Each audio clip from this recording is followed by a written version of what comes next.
The first thing that hits me when I step out of the car is the overwhelming silence. Hollow Creek is a small town nestled in the middle of nowhere, with its dwindling population and a sense of desolation hanging in the air. It's different from the kind of place you'd expect to find much work as a freelance journalist, still with bills to pay and a need for a change of scenery. I decided to take a chance on this mysterious letter. It said the Whispering Pines Motel is promising a story unlike any other. Now, as I approach the front desk, I can't help but wonder if it was all just a cruel joke. The receptionist, an elderly woman with a knowing smile, greets me with a forced warmth. Her name is Edna, and she tells me that I'll be staying in room 12, just down the hall. As I walk past the reception area, I can't help but notice the framed newspaper clippings on the walls. Headlines like Whispering Pines, a haven for the restless, and mysterious noises plague the night. Stories of guests leaving in the middle of the night for unknown reasons. My room is dimly lit with a musty odor that reminds me of old books. The furniture looks like it's been here since the motel was built, and the bedspread is threadbare. A small window by the bed is covered by a thin curtain that billows in the night breeze. The motel is on the main road, and the town's only restaurant is just a few doors down and across the street. Walking through the empty street, I notice that most buildings are boarded up or appear abandoned. The only light source comes from the diner's flickering neon sign, casting eerie shadows across the pavement. I approach the diner and step inside. The atmosphere inside is comforting, almost cozy, with the smell of coffee and bacon filling the air. The waitress, a young woman named Lily, greets me with a warm smile and offers to take my order. I play it cool and order coffee, hoping to start a conversation. I can't help but overhear snippets of conversations at nearby tables. One man who looks like he's in his early 20s is telling a story about a woman he met at the motel with a haunting past and secrets she's willing to kill to keep.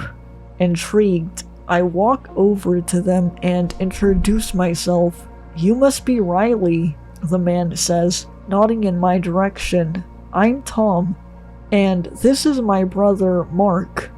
Mark glances up from his coffee, a cautious expression on his face. "Yeah, we heard you were new in town. Lily told us you're a journalist." "That's right," I reply, sitting opposite them.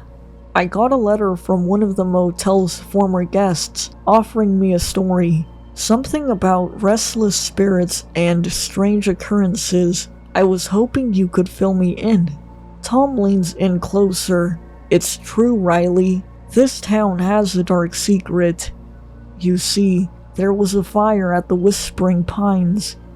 It started in one of the rooms, and half the building was destroyed when they put it out. People died in that fire, and their spirits haven't been able to find peace.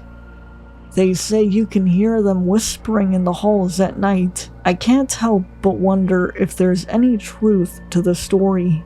Lily arrives with my coffee.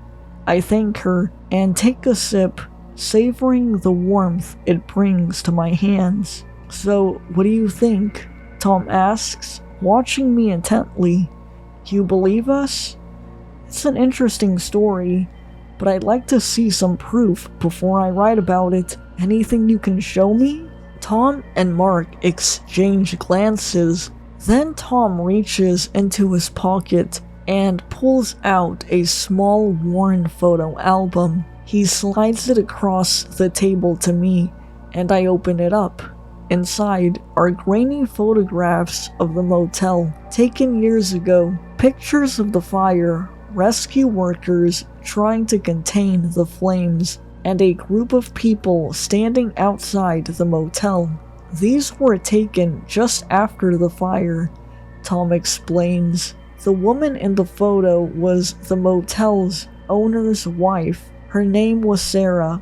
After the fire, she went crazy and talked about voices in the walls, freed spirits, and missing guests. A lot of people think she started the fire, trying to rid the place of the spirits." I glance back at the photos, taking in the haunted expression on Sarah's face.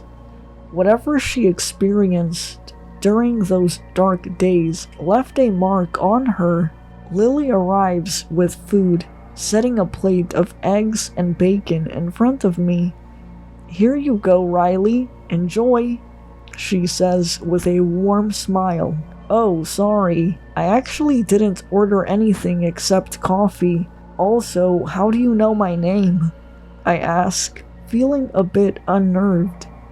"Well, Riley, you see," Tom begins, leaning back in his chair. "Sarah isn't the only one affected by the fire. The spirits reach out to certain people and make them see things, and sometimes they share information. You must have something special about you that they recognized." I glance around the diner, feeling a shiver run down my spine. The other patrons seem oblivious to our conversation, lost in their thoughts and newspapers. "So, what else can you tell me about Sarah?" I ask, changing the subject. Tom shakes his head. "No one could ever prove anything. The fire destroyed most of the evidence, and Sarah, well, she wasn't much help. She spent most of her time ranting about the spirits, but there were always rumors. Some people said she had help starting the fire. Others said she was unstable and looking for a way out. As for the guests who went missing, well, no one ever found any bodies. There were whispers that the spirits had taken them too." He pauses, taking a sip of coffee, and I can see the pain in his eyes. "We all thought it was just a tragic accident at first, but over time, things started changing. We'd hear footsteps in the hallway, doors slamming shut on their own. It got so bad that some of us started avoiding the motel at night." "Do you guys work at the motel?" I ask, trying to sound casual. "You seem to know a lot about what happened." "Well, yeah, I've been here for a few years now, and Mark here has been working the night shift. We've all seen and heard things that, well, it's hard to explain." I nod. "So, what do you think happened to Sarah?"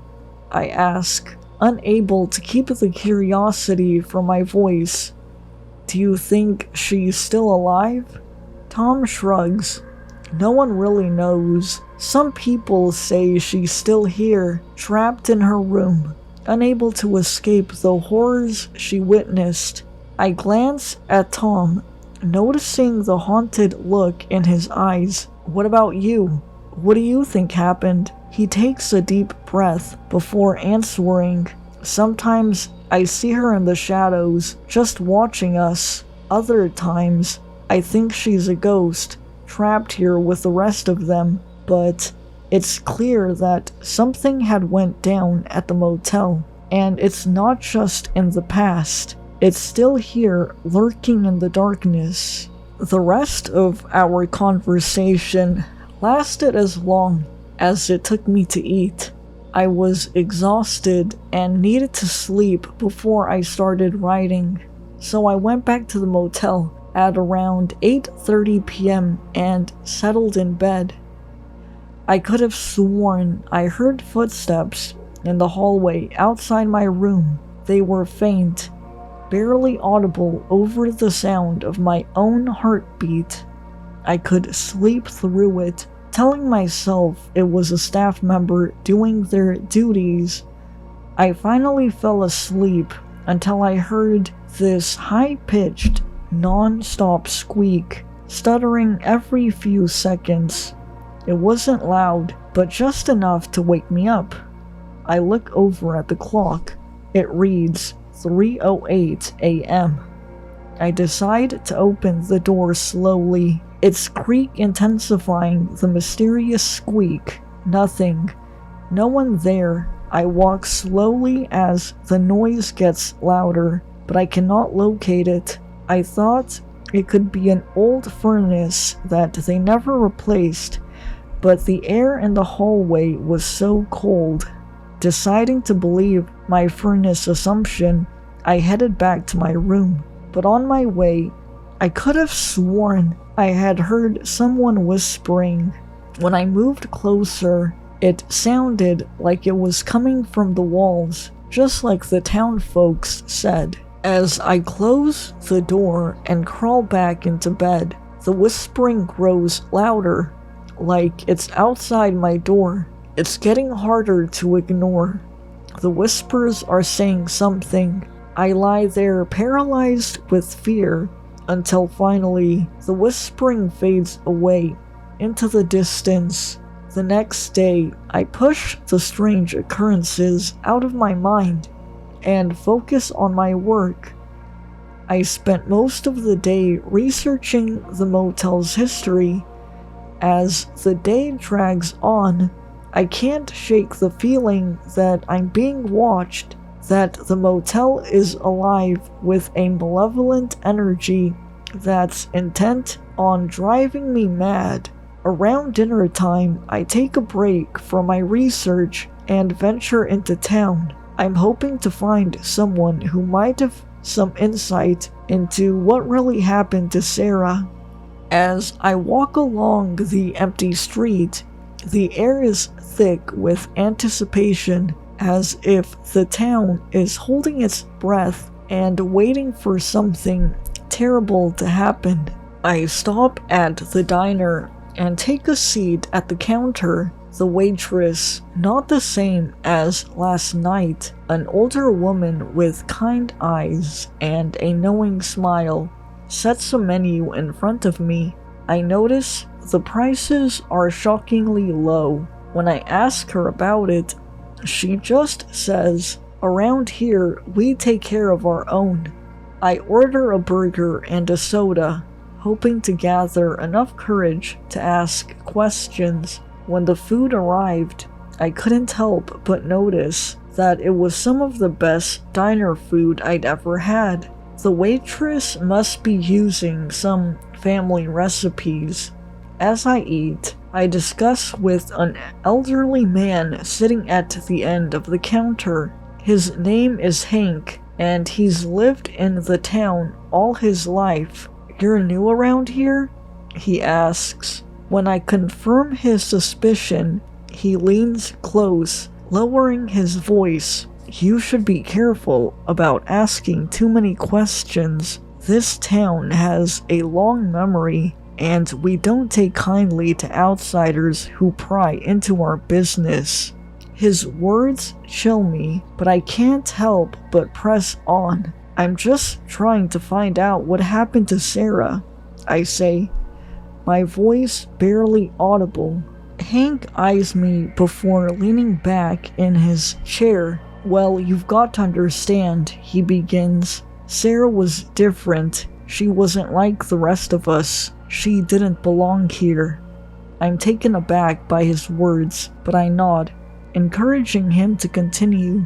"But she was still a person, right? She deserved better than whatever happened to her." Hank glances around the diner, lowering his voice even further. You're right, she did. But you see, there was an incident, something that changed everything, something that made people start talking, whispering.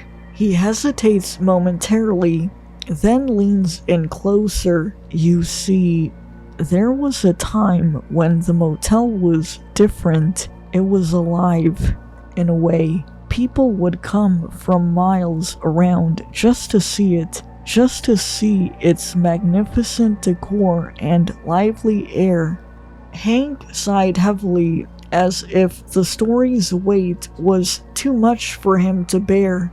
Back then, the hotel had another owner, a middle-aged man named Jeremiah. He was different too. He was married to Sarah. He pauses, looking haunted by the memory. There was a fire at the motel. No one knows how it started, but it spread quickly. Sarah and Jeremiah had 4 boys. 2 of the oldest sons died in the fire, along with their father. I let out a gasp, unable to believe the horror of the story. But what happened to Sarah? I ask, feeling a deep sense of dread creeping up on me. She went crazy and locked herself away in the motel after they restored it. She would go on about how she freed those poor spirits. The now oldest son took over the motel. He says, "Did authorities not suspect Sarah?" I ask. "Oh, they did. They brought her in for questioning, but they were never able to get anything other than her crazy ramblings. They never found enough evidence to persecute anyone, so it was deemed an accident," he says. I'm stunned. "So she's still there?" I ask, my voice barely above a whisper. Hank laughs. "That's what people around here say, but that was 40-something years ago. And if I'm to guess by her looks, Sarah was in her mid-40s. That would mean she would be almost 80, and I don't reckon she could stay alive that long without leaving her room. But if she really did set the fire and hurt those people..." I trail off. Hank shrugs. Like I said, no one knows for sure what happened, and after all this time, it's probably best left that way. He glances at his watch, signaling that the conversation is over. I nod, feeling a mixture of disbelief and horror coursing through me. Something about Sarah's story refuses to let me go. I thank Hank for his time and pay for my lunch, leaving the diner. As I walk back to the motel, I can't help but wonder, was Sarah genuinely insane or just trying to protect something? With its faded grandeur and haunted past, the hotel holds a strange allure for me now. It's as if I can feel the weight of its history pressing down on my shoulders, demanding that I uncover the truth. I get to my room and spend the rest of the day exploring the motel grounds.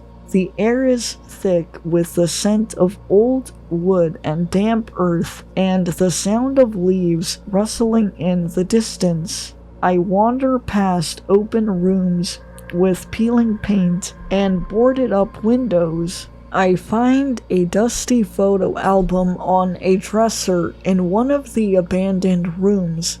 Carefully opening the tattered cover, I discover a collection of faded photographs depicting the motel in its heyday.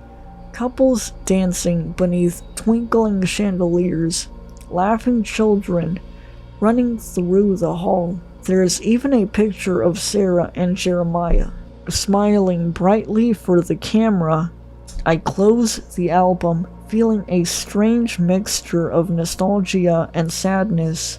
As I turn to leave, I notice a bookshelf in the hallway. Most books are dog-eared romance novels, but one title catches my eye: The Haunting of the Hotel Amity, a true story. It seemed morbidly fitting for the scene, but I decided to move past it and head to the front desk to interview Edna. The afternoon passes quickly as I spend time with Edna, listening to her stories of working at the motel and meeting various guests. She speaks fondly of Sarah, insisting that she is a good woman who only wants to protect the place she loves. Edna also mentioned that she had heard stories from other employees about strange occurrences in the motel. Still, she always brushed them off as superstitious nonsense. "Have you never experienced anything like that?" I ask. "Any strange occurrences?" Edna pauses, her expression thoughtful. "Well, there was one time when I was cleaning a room, and I swear I heard someone calling my name.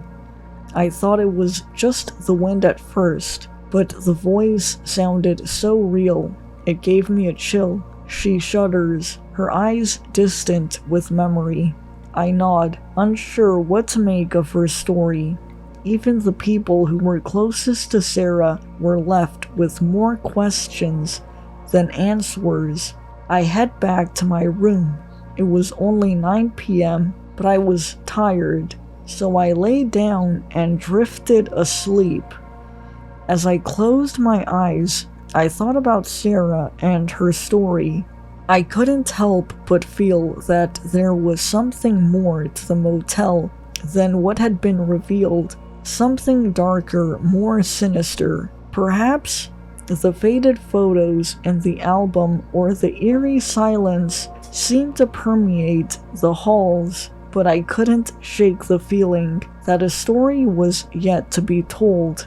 I drifted off to sleep, dreaming of the motel and its secrets. In my dreams, I wandered through its empty halls.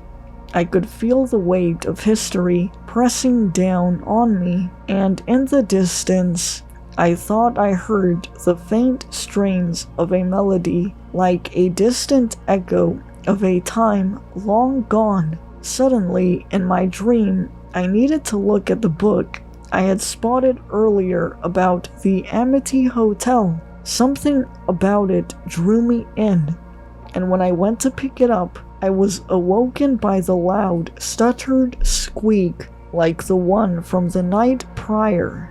I look at the clock again, 3:04 a.m. The dream felt real, and the urge to investigate the book was almost overwhelming. I slip out of bed, padding quietly across the carpeted floor. The eerie silence of the motel seems to press against my ears as I make my way to the bookshelf in the corner. There, nestled between a romance novel and a travel guide, is the worn copy of The Haunting of the Hotel Amity, a true story. I pulled it down, but it only moved slightly, getting stuck when I tried pulling further. Finally, after yanking a bit, I felt it gave a little more. It's frozen in place as if it was tipping. Suddenly, I hear an amalgamation of gears turning behind it, and the shelf opens slightly on one side. I pull on the released side, and it opens like a door, leading to a passageway between the walls. I step inside, flicking on my phone's flashlight. The narrow passageway is dimly lit by flickering bulbs every few feet, casting eerie shadows on the walls. The air is musty and stale.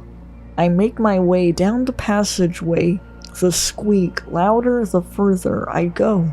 I can see a dark opening at the end, so I put on a brave face and walk toward it. When I hear a voice from the dark opening, I could barely hear it over the loud squeak and couldn't understand what they were saying, but I knew I shouldn't be here anymore, so I sneaked out of the passage. I tried to close the door as slowly as possible, but the voices were approaching fast, so I left it ajar. Rushing into bed, slowly closing the door as it creaked louder than I anticipated. Finally, I was in bed, mind racing with the possibilities of what was in that room at the end of the passageway. The voices grew louder as they approached my room. I shut my eyelids tight. They were right in front of my door.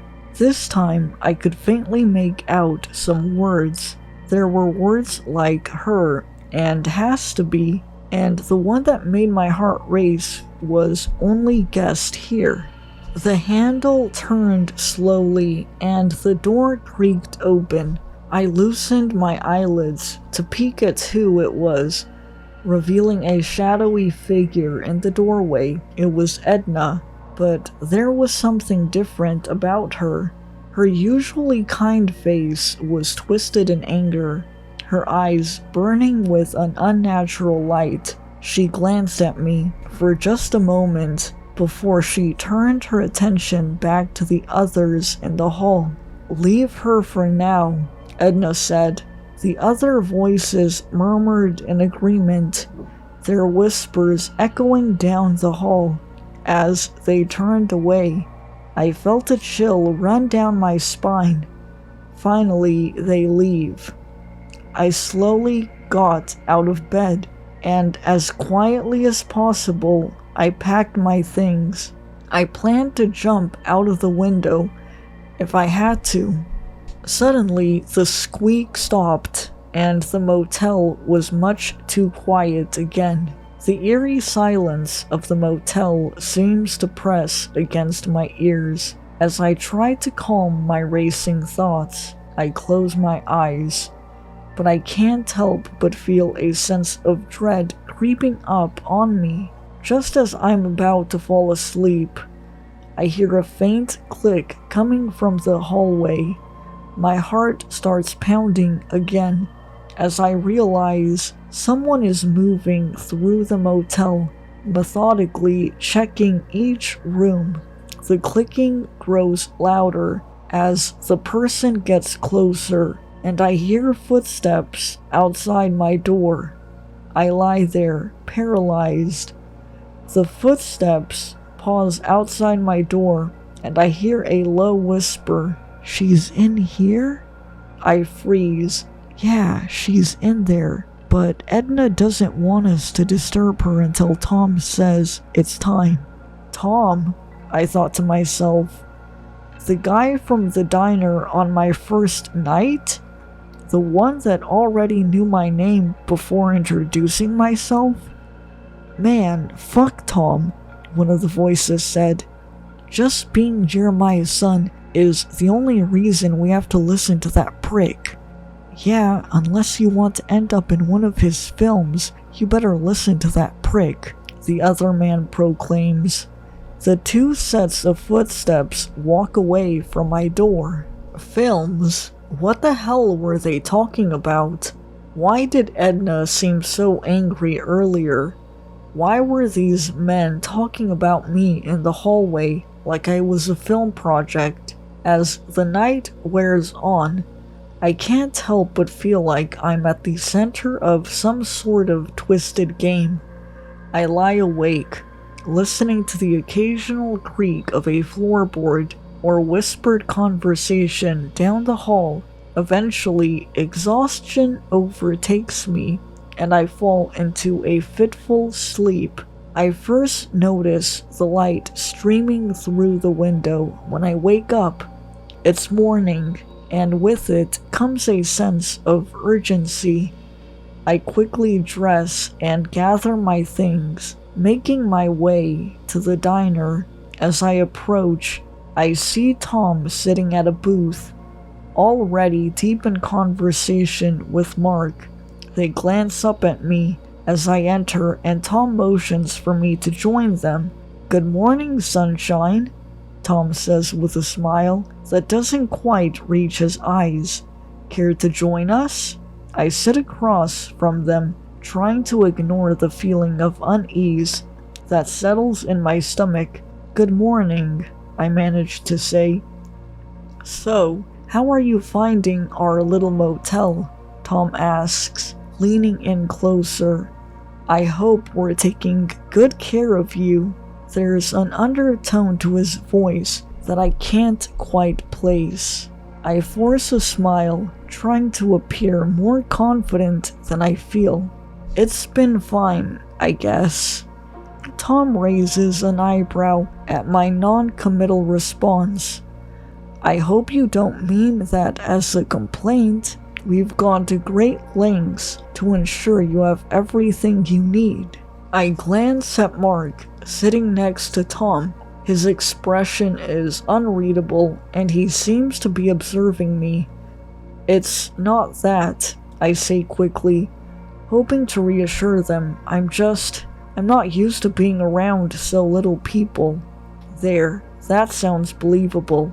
Well, hopefully you will settle in a little bit before you have to leave. See, my brother Mark here," he gestures over to Mark. "He's in charge of maintenance, and if there's anything he can do to help you feel more comfortable, let him know," Tom says with a forced smile. I nod, still feeling uneasy.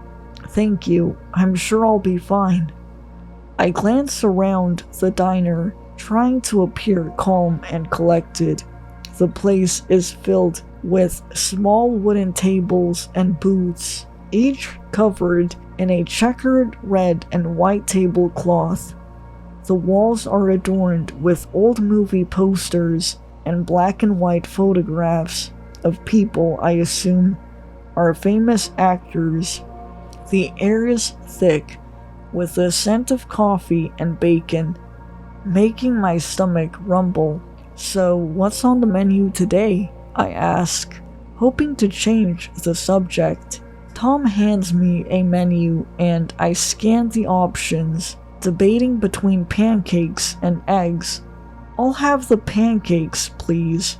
I look up at Tom, then Mark, waiting for their response. "Excellent choice," Tom says with a smile. "I'm sure you'll enjoy them. Mark, will you go ahead and get our order?" Mark nods and stands, making his way over to the waitress. I watch him go, still feeling a sense of unease. The air between Tom and me has become heavy, and I can't help but wonder what they want from me. As I wait for our food, I glance around the diner again, hoping to find some escape route. The exit is right behind me, but a large man is sitting in a booth by the door, looking like he might be a bouncer at a bar. I don't want to make a scene, but I must leave. The waitress returns with our food, setting down plates of steaming hot pancakes in front of us. The aroma is intoxicating, and my stomach rumbles in anticipation. I pick up my fork, debating whether or not to eat anything at all. Tom glances at my plate and smiles reassuringly as if he can read my mind. A few bites in, I realize my anxiety won't let me eat anymore. I try to find an excuse to leave and investigate the motel further. "I'm sorry, Tom, I feel like I need some fresh air," I say, smiling. "I'm going to step outside for a bit, maybe go for a walk," I say, hoping he doesn't hear my voice shake. Tom nods understandingly. "Of course, Riley. Take your time. We'll be right here if you need anything."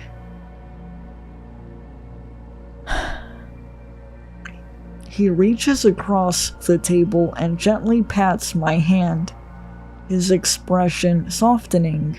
I push my chair back and stand up, trying to appear calm and confident as I walk towards the exit. As I pass by the large man in the booth, he gives me a quick once-over before returning to his meal. The air outside is cool and crisp, and I take a deep breath of fresh air. The motel is just across the street, and I can see Tom and Mark sitting in the diner watching me. I stroll down the sidewalk, pretending to look at the shops along the way, but really my attention is focused on the motel. The neon sign flickers above the door, casting an eerie glow on the building. The rooms are arranged in a U-shape around a central courtyard. I pause for a moment, debating whether or not to go inside. A part of me wants to know what Tom and Mark are up to, but another part is terrified of what I might find. Before I can decide, a car pulls beside me and a woman rolls down her window. "Hey honey, need a ride somewhere?" she asks, her voice laced with a southern drawl. She's probably around my mom's age, with long curly graying hair and a warm smile. Something about her seems genuine, and I trust her for a moment. No thanks, I'm feeling sick, so I'm going back to my room," I said before quickly walking away. It felt like the entire town was watching me. I make my way back to the motel, my heart racing. I try to calm my nerves as I approach my room. As soon as I unlock the door, I collapse onto the bed, feeling a mixture of exhaustion and fear wash over me. I close my eyes and try to think about anything else, but I can't shake the feeling of anxiety. Now is an excellent time to look further into the dark opening at the end of the passageway I found last night. I carefully walk down the hallway, feeling the cool air from the vent blowing against my face. The walls are covered in peeling wallpaper, and a strong, musty odor makes me feel uneasy.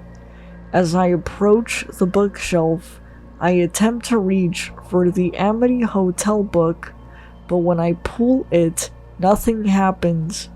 I didn't dream that whole thing, did I? No. They must have changed the book. So I go through each individual book, pulling each one carefully. "Can I help you find anything in particular?" Edna said, with a bit of contempt as she snuck up behind me. I spun around, startled. "Oh, no, just, looking for a book I thought I saw." Edna raised an eyebrow, clearly unconvinced. "Well, you're not going to find it here," she said, gesturing to the bookshelf. Edna chuckles darkly. "Oh, that's Tom and Mark's favorite. One of them probably took it with them." "Oh, okay. I'll look for something else then," I say.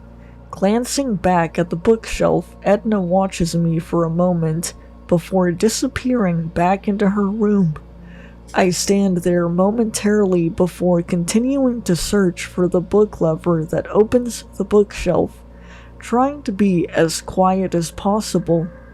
Finally, one book will only pull out some of the way. It had to be another lever, but remembering how loud the hidden door was, I decided to wait to pull it. When I hear the loud squeak tonight, hoping it would mask most of the sound of the gears turning behind the door. Late that night, I creep out of my room and return to the bookshelf. The air is thick with the smell of stale cigarette smoke. I carefully yanked the book out as far as it could go Before I could hear the gears, I'm confident the squeak is loud enough to mask the bookshelf. I opened it and slid into the passageway leading to the dark opening.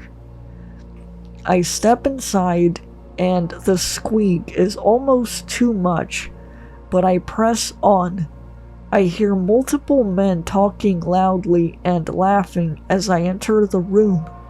As I turn the corner, I can see lights dancing on the wall, like someone was watching an old movie, and the smell of cigar smoke fills my lungs.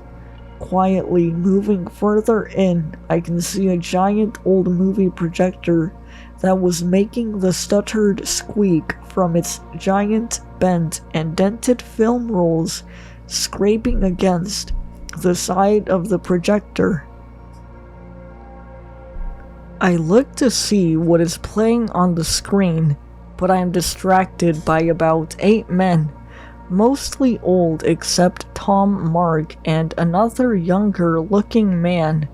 They don't see me, or they don't care enough to acknowledge me. They were sitting in a makeshift movie theater, but none of the fun.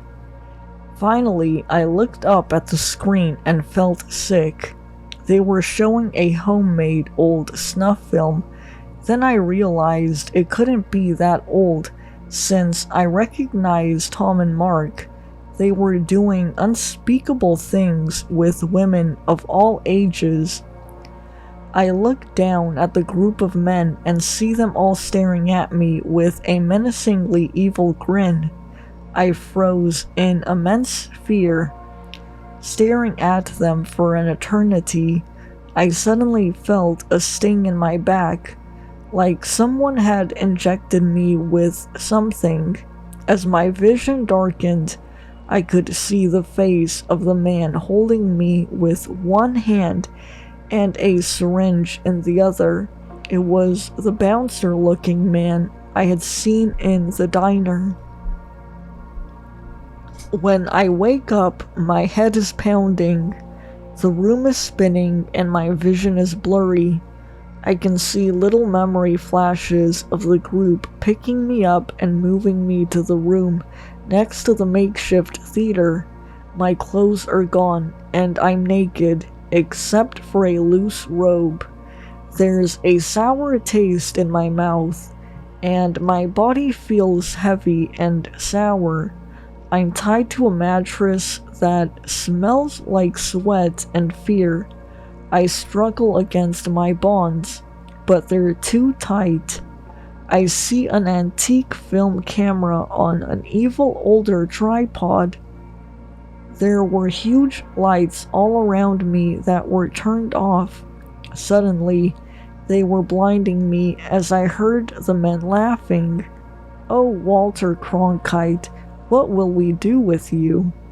I recognized Tom's voice. "You were this close." A shame, but I can't say I'm surprised. You have a lot of fight, and we love that. The men laugh way too hard. The camera is pointed at me. It's old and dusty, but still working. I close my eyes and try to steel my nerves, but I can't help but feel sick. The memory of the snuff film plays over and over in my head, and I can't shake the feeling that I'm about to be part of it. Now, Tom," I hear Mark say, his voice steady and calm. "No need for that. We've got plans for Anderson Cooper here." The other men chuckle menacingly. "She's going to be a star." As Tom approaches me, I hear most men leave the room, and Mark sits up behind the camera. "You want to know the full story, Hunter S. Thompson? I think you deserve to know at this point," Tom says as he undoes his belt. "Well, let me fill in some blanks for you. He sits next to me on the floor after taking off his shirt. You see, my father, Jeremiah, had a great business going here, and I'm not talking about the motel. He would lure women to stay here, where he would drug them and film himself having his way with them while someone filmed through the two-way mirror. It was a great business. Those films, rich people from all around the world would buy them. Plus, most women never even knew what happened by the time they checked out. But the ones who gave us trouble had to be dealt with. Eventually, my mom Sarah got a little too nosy. She kept asking about how my father could make so much money while running a motel. So she snooped into his things and found some evidence that would crumble our entire family. She confided her findings to her two oldest sons, but when she realized they were in on it too, she went crazy. We tried to keep her quiet, but she wouldn't let it go. Finally, one day, she couldn't take the guilt, and the mad woman opened every unlocked room. She would set anything flammable on fire. Eventually, the fire got out of control and started to spread. The fire killed my brother and father, along with a lot more of the women my mom was trying to save. We finally stopped it, and being about 20 at the time, I already knew what was going on and was more than ready to take it over with some improvements. He stops for a second, reminiscing on memories. He touches my face softly with the back of his hand. It's a rough hand that feels like sandpaper scraping my cheek. I was going to leave my mother alive, but when she kept talking about saving victim spirits, she was making me nervous. I was close with my mother as a kid, so I didn't have the heart to kill her myself, but Mark here, he gestured toward Mark behind the camera. He's a cold, hard killer. He stares at Mark for a long time. We couldn't do it out in the open like my father and brothers did, so I had them build passages into the walls of the hallways, opened by various bookshelves, and added a whole hidden room at the end. Doing it during the restoration, it was a perfect cover. We still use all the equipment my father used, as you can see. He gestures to the antique camera that was now filming them. It's a bitch to find someone willing to develop the film, let alone someone who won't ask questions. But I had to keep it this way to honor my father and brother's legacy. He pauses, leaning close to me, his breath hot on my ear. And now it's your turn. You're going to be the next big star. You're going to have your own room. He gestures around the damp, death-filled room. Your own things. You'll be taken care of and never have to leave. You'll be part of the family. His hands run through my hair, cupping the back of my head. And Mark, don't forget to get some shots of my good side. Oh, I won't, Mark says with a chuckle. He walks around me, positioning himself so the camera can point straight at my face. I try to shrug off the chills that run down my spine as I think about the stories Tom has just told me, and all I see is a lost man looking for something to hold on to. Tom gets on top of me and starts kissing my neck, and I feel like throwing up. I can feel the ropes on the left hand are loose, so I take a minute to wiggle it out without letting anyone in the room notice. Once I got that hand free, I could get the other free, but I wasn't ready to fight back. I needed to wait for the right time. Suddenly, the camera audibly stops recording, and Tom notices and looks back at Mark. "What the hell is going on?" Tom asks angrily. "The film got stuck. Shit.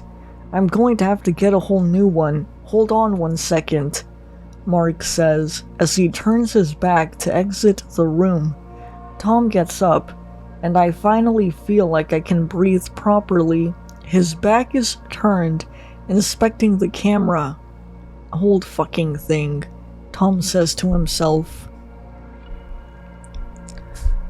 I take the opportunity to untie both ankles. As soon as I'm free, I lunge forward, wrapping my arms around Tom's waist and pulling him off balance. He lets out a surprised yelp as we both crash to the ground. I scramble to my feet and take a few steps back, breathing hard. Tom glares at me, looking furious. "You little bitch," he shouts. "You think you can just take it from me? From my family?" He scrambles to his feet as well, advancing on me slowly. "I could kill you where you stand."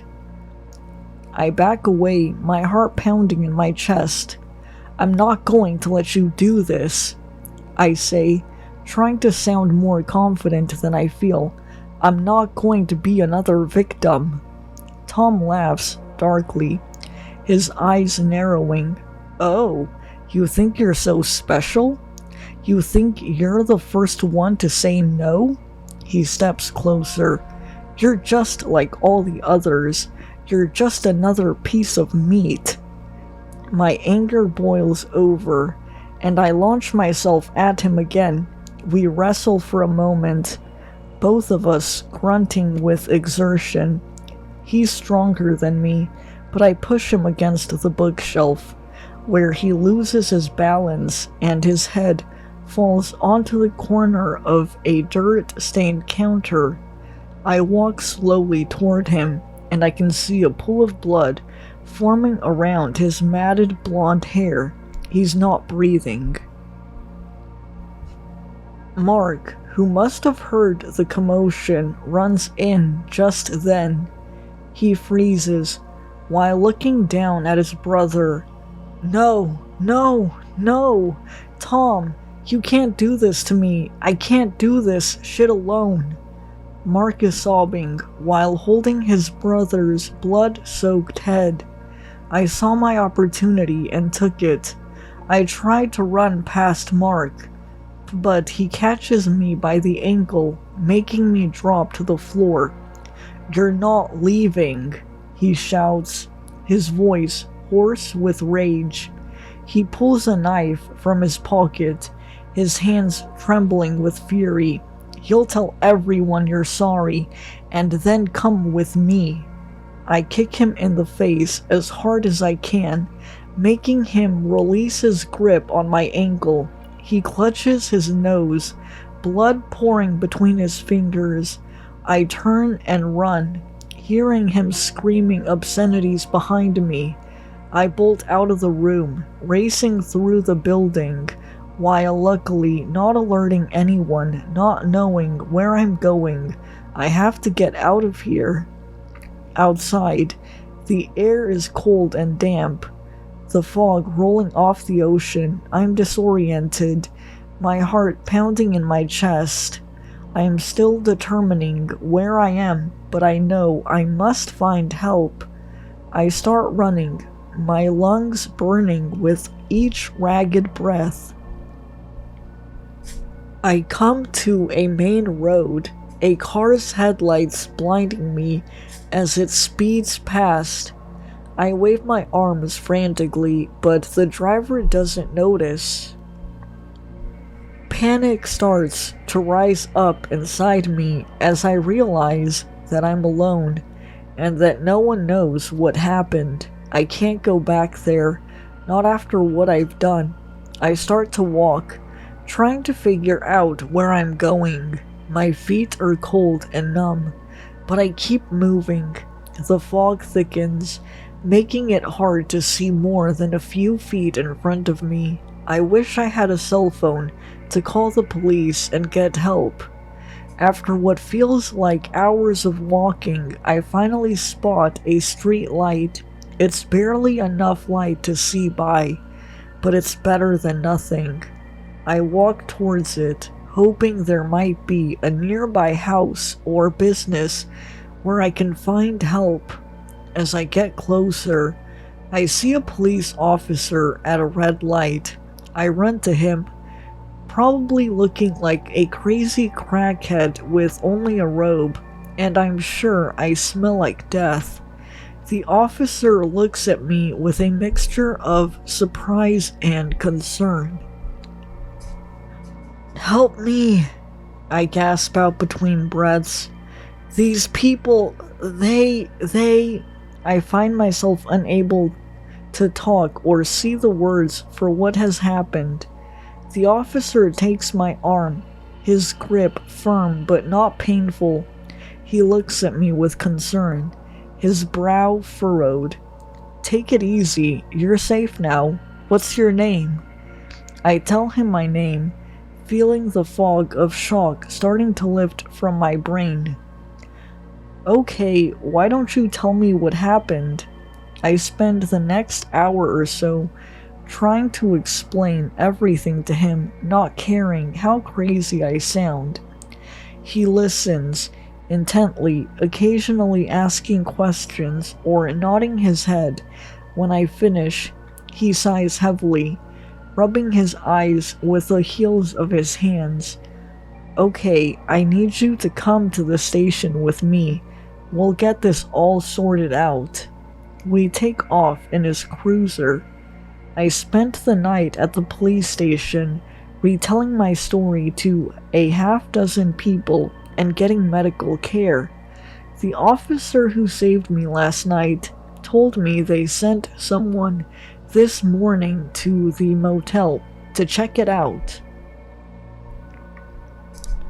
He said that night no one except Edna was in the building.